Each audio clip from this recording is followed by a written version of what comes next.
Good morning from Panhandle Outdoors, America's only daily outdoor TV show.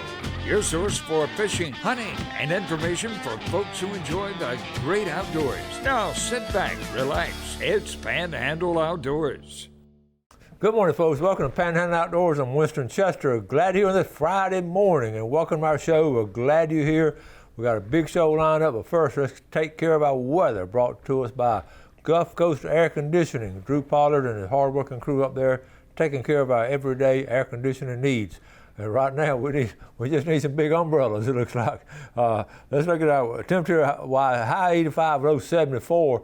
But here we go, going a little drum roll because the water temperature has dropped 1 degree. It is down to 83. And we were sort of anticipated, late September, early October, it's going to start dropping. So it did drop 1 degree. I don't know if maybe all the rain we're having but it's interesting to see that.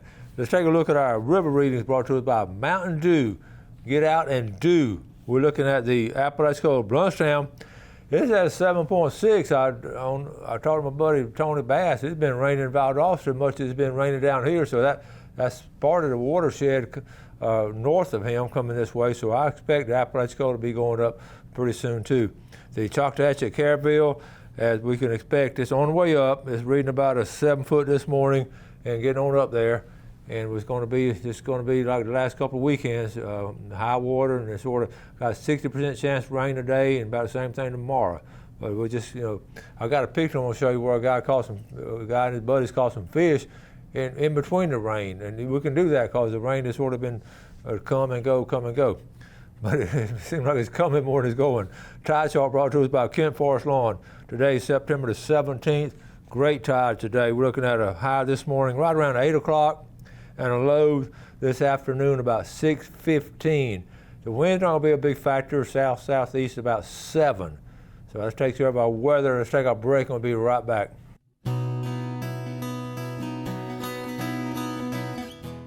Welcome back. I want to start off saying a special good morning to Steve and Gabe Blair. Ran into you, Laura, your mom slash wife. There's a father and son that watch the show every day, and I appreciate you watching the show. And I talked to Laura, and she was very complimentary of the show, and it made my day talking to her the other morning, and I just smiled the rest of the day. And I appreciate y'all watching, and Laura works there at Gulf Power, and I appreciate those nice words, Laura. Okay, let's move on. The one picture I want to show you, talking about fishing in the rain. I got a picture. This was Tuesday. Our buddy Jerry Forehand, now he's a consummate outdoorsman over there on the east side of town in Callaway. But check out this picture here. This was Tuesday of this week. Tuesday's catch off Apalachicola with friends David Conrad and Steve Johnson. Also picture rainbow-colored streaks in the clouds between rain showers. And I'll find that picture for you later. I want to show you the fish right now in rainbow. But what he's trying to do, he was just trying to fish Tuesday. Had a little bit of break in the weather. That's Jerry on the right. But anyway, I was just going to let you know that you still can catch some fish, even though it's going. You can radar. The way radars are set up this day and time, you can really dodge around. I know we'll go with Billy Archer a lot of times. We got a rain over here, rain over there, and he'll go right through here. And so the radars are really. If you got a good motor and all to get out of there. So same one on the Lake Seminole, same way. Just watch that radar. All right, a couple more pictures. Let's start off with this one. Kids are like boats. They go in the right direction when paddled from the rear. Okay, that don't happen much anymore. Billy Grantham sent this. Just speaking of kids, I don't know if this is Billy. I know that's not Billy, but it's some of Billy's buddies up there in Jackson County getting ready for dove hunting. When you absolutely got to bust your cap. You just put the baby in the back, put those earplugs on, and you're okay. All right, Dad, go get them birds. I want to share this. This is Nate down at the C&G. It was such an honor to sell this Model 1 Winchester 1897 to Senator George Gaynor. He's been walking through outdoors for years, and we appreciate the fellowship and history of these moments. And what I appreciate first of all the C&G being one of our sponsors, and then being turned over to people like Nate and his buddies to take care of it, and then a state senator who wants to go in there and buy an old gun like that. So George Gaynor, we appreciate you, and small business America, here locally owned. So I just, I like that picture. I want to share that with you. Good job, Nate. Michael Harrison, this is Johnny Blue's son, Tiller. Okay. And here he is right here catching a nice fish. I got another picture. Let's show. They had a good morning. There you go, Tiller. Tiller Blue, catching some nice fish there. Okay. Quick report on the one more. I may not do this anymore this year because we're not having a red tide nowhere. Look at how many places they check in Gulf County and Bay County. A lot of places check, no red tide. Like again, it's 99, 90. Well, I say 90% of the time it's right down in that area there. So we're good on red tide. Okay, Chip, my son Chip sent this to me. This is a gator. Look at all those baby gators. That's something. Okay, one more funny one. This is a call center when someone is finally interested in an extended warranty for their car. Everybody celebrates. I got one. Everybody. Okay. This is interesting right here. I'm going to talk about this later in the fishing report. Cody Martin sent this into Panama City fishing. Not bad for a morning Spanish trip. Caught my limit, then hit my buddy. All from shore. Spanish mackerel, there on the tailgate. Some hardtails up there too. And we're going to show you exactly where he caught them, and it's not a secret spot. It's been fished there for years. So, and of course we're going to talk about a tournament coming up. To, registration this afternoon. And the tournament's tomorrow, and we all want to support this, such a good cause. This is the 4th annual, and this is Seasons of Hope tournament. There are all kinds of different categories, kids categories and all that. Okay, all right, and also duck season, speaking of tomorrow, if you're not going to fish the tournament, the early duck season will be opening tomorrow morning. So we'll be, it's for wood duck and teal, so check your calendar, make sure you're in the right place and right time. So it should be a good duck season right now because this wind has really been bringing them down. All right, let's take a break. We'll be right back.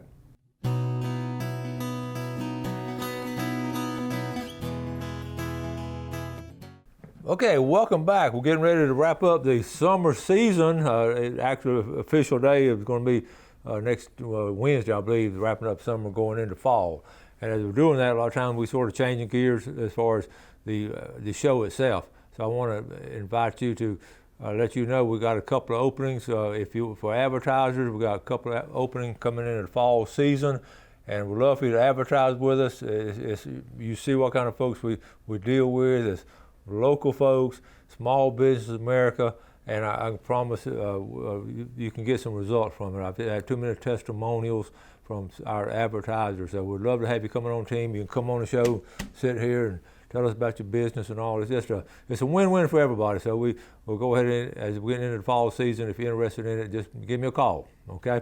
Now let's go into, I like to read all kind of information and all, and I got all kind of magazines and Woods and Water. This came out of Buckmasters, this information.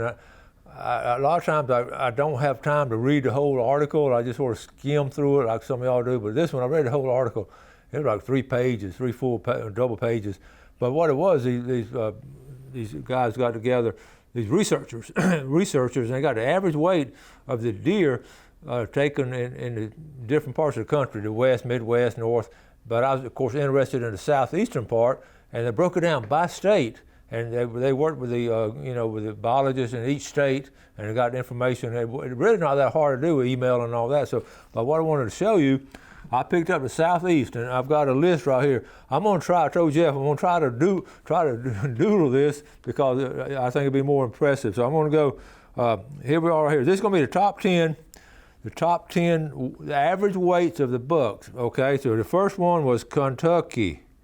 Okay. Kentucky, the average weight in Kentucky, the average weight was 202 pounds. That's a big buck, a big deer, okay? Let's go to second place. This is surprising to me now. Mississippi, and the average weight there was 196. And let me say this right now about, one thing I read in between the various parts of the state had different weights. Some was heavy and some were light. Like in Mississippi, they said up in the Delta, there were a lot of big bucks up there, but down on the coastline down there, the average weight was not that big, so that's why they got the average. Same way with Alabama. The Black Belt area had some really big bucks, some of the other area didn't. So, and same way, of course, in Florida. So I want to go and say that. Let's go to third place. I was surprised at third place, Arkansas, their average weight was 180. Okay, and number 4 was Louisiana, and they had the same thing in Mississippi, about different parts, 177. Now you wonder where's Alabama going to come in here. All right, now number 5, how about number 5, Alabama? And their average weight was, and again, 160, and okay, I thought it'd be bigger than that really. Number 6 was North Carolina.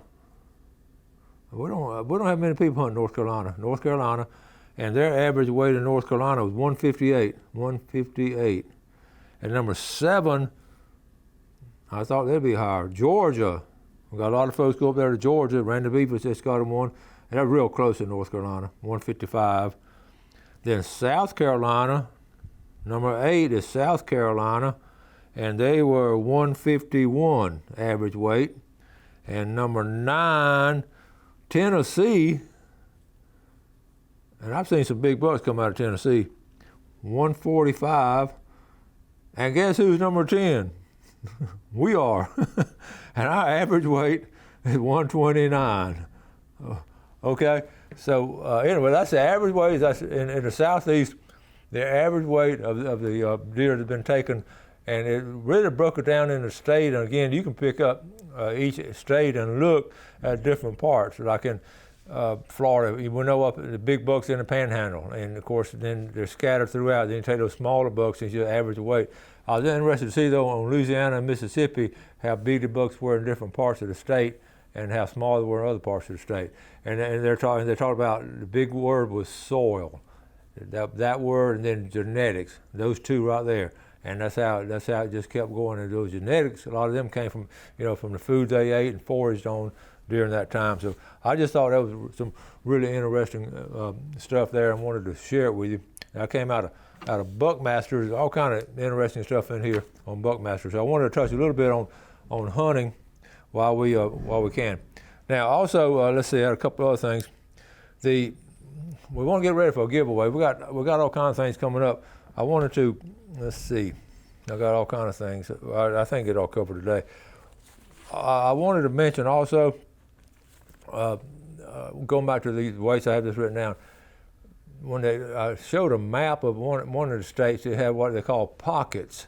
It wasn't just a region, but inside the region like a pocket of really strong deer. And I was thinking about this area right in the Florida Panhandle. The pockets would be Jackson County and Gadsden County, and that soil up there in the northern part of the state. But that rich soil right there, because it goes across the state line in Georgia and Alabama, that big pocket of the state. So I just got fascinated with it and all.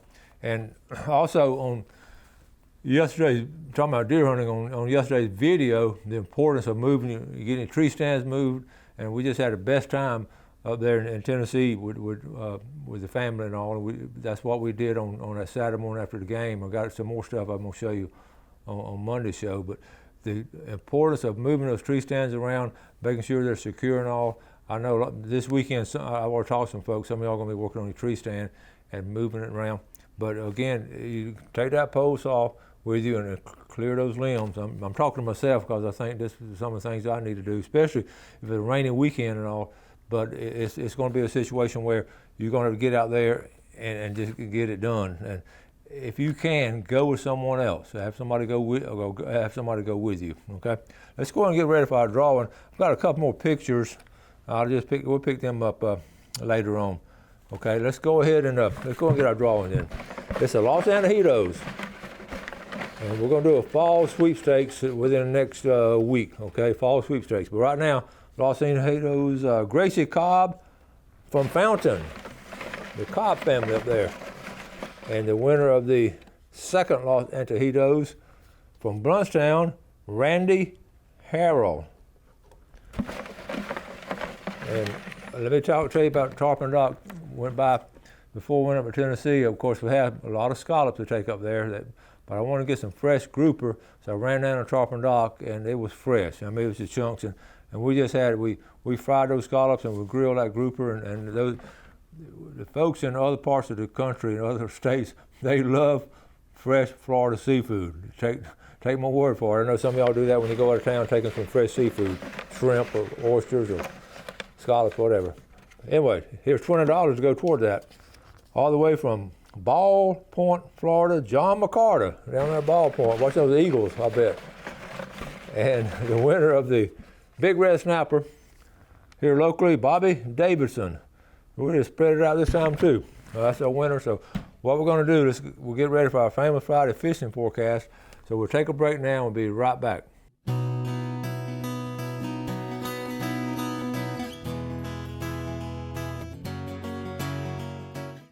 Okay, welcome back. I'm looking for different places here, and you think you know where everything is. I know where it is, but I was looking for Lake Seminole up here around Bainbridge and this area here, Fowlestown, Faceville. But Lake Seminole, okay, there it is right here. Here's Lake Seminole. I knew it was there.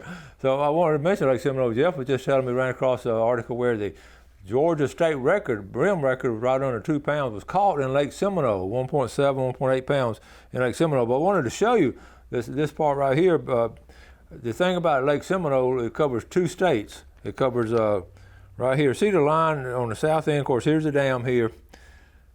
And there's some good fishing there, and we've talked about it before. But right in the center of the screen, that's Georgia on the right-hand side and Florida on the left-hand side. And you've got to have a Georgia license, so that state record brim was probably caught up in this area here between there and Wingate's Lodge. But the Appalachian Gold is really good fishing. And I mentioned now, the stripers, they've been catching some nice stripers. They just steadily catch them. And they're right there below the dam. You can see that's Highway 90. And that's old stomping grounds there. But anyway, good fishing all throughout here in Lake Seminole. Freshwater fishing, bass fishing, all kind of tournaments and all. But anyway, let's jump down to where they caught all those Spanish mackerel. Some folks get mad at me for me telling where all these secret spots were. This is not a secret spot right here. I'm going to go ahead and just show you exactly. Okay, the point right here, coming out of Grand Lagoon. And I've fished there many a time. And here's the secret to it. Doing it in the off season. If you do it in the summertime, you got so many boats now coming in and out. But right here, San Andrews State Park. See a little sandy point right here. They call it the official name is Sandy Point. And what you have is see that little gap? That's a gap right there in the center of the screen. What you do, you put it in a state park. You can park right here at it. Okay, right there. See the campground? The parking lot. Park right here in the center. And then you walk down into here. I'm going to walk on down into here. It's a good little walk, but it's a fun walk because you're going to end up right here at Sandy Point. And some people walk down the beach, but this is where you catch those Spanish coming in and out. This is a great time. This is where you limit out on them. And you can do this over and over again during the year when the Spanish are there. Also, you catch a pompano there. This is just some really good fishing. You catch flounder. Good place to catch flounder. And you just line it up. And I always get a kick out of, I get tickled sometimes if I'm out there and sort of in the wintertime, we see all our snowbirds and they're lining up out there. And so I'm glad they're enjoying it too. So that's been good. That's going to be a good place to go. Also, let's see, I've got the pond fishing. I can't quite see the clock, Jeff. Pond fishing. We've got, this is going to be a good weekend to go pond fishing. The river is going to be all backed up into the sloughs and all. It's going to be tough fishing on the big river. Lake Talcott should be good this weekend. And I got Seminole stripers. I talked about that, but the river's going to be high. Okay, on saltwater inshore, I've constantly seen some really good reports of the trout, some good healthy trout being caught throughout the bay system, from Choctawhatchee Bay on through West Bay, East Bay particularly, because I've seen some nice trout come out of there. So the weather has not had a lot of effect on them. The weather has changed the water color, and the water clarity is not quite as clear, but the fish are still out there. Again, I want to mention Brockmeyer 2 or 3 different times within the past 2 weeks. They sent some nice pictures of mangrove snappers. Caught some around the Hathaway Bridge, right here around the bridge, right here. And you can put in, you can take a kayak out there, fish there many a time. It's good fishing. You want to catch it in a good. What I like is a good outgoing tide. You can put it here at the Carl Gray Park and just paddle out. And also, but don't forget about that. Bridge fishing up on Lynn Haven Bridge should be good this weekend. Good fishing. Bridge fishing is going to be good all over, really. The East Point Bridge we'll talk about. East Point Bridge should be producing. Also, the St. George Island. Let's go all the way down here. Well, before we get to St. George Island, let's talk about St. Joe Bay. We got, 1 week left of scallop seasons. I'm not hearing a lot of good reports this week on scallops. Someone told me, I said, they went this past weekend. How'd you do? We got 37. 37 gallons. He said, no, 37 scallops. So a lot of, now some people are still getting some, but it's they've been hit hard. Honestly, the scallops have been hit really hard this year.